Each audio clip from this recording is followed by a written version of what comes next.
ሰላም ውድ የተከበራችሁ ዩቲዩብ ቻናላችን ቤተሰቦች፣ ዛሬ ደስ የሚል መረጃ ተሰምቷል። ከወደ ሳውዲ ለ13 ዓመት ሙሉ የሰራችበትን ደሞዝ ያልተከፈላት እህታችን ደሞዟ እንደተከፈላት እና በጥቅሉ ወደ 109 ሺህ ሪያል ደሞዝ እንደተከፈላት ሰምተናል። በዚህ ልክ ደሞዝ ሲከፈል ሰምተናል እና ግን ዛሬ በጣም የሚገርም ነገር ነው የሰማነው።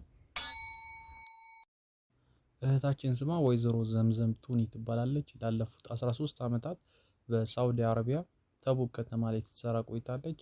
ይሁን እንጂ ላለፉት 13 ዓመታት ያለምንም ደሞዝ ነው ስትሰራ የቆየችው። በሚገርም ሁኔታ ያው ይሄን ጉዳይ ቆንጽላ ጽሕፈት ቤቱ ጋር በመድረሱ ጉዳዩን ይዞት ነበረ።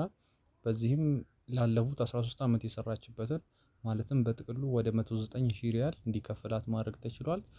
ወይዘሮ ዘምዘም ቱኒ ቆንጽላ ጽሕፈት ቤቱ ያደረገላትን ትብብር አመስግናለች። እኛም ለሌሎች እህቶች በእንደዚሁ መልኩ እየተጠናከረ እርምጃ እንዲወሰድ ጥያቄያችንን እናቀርባለን።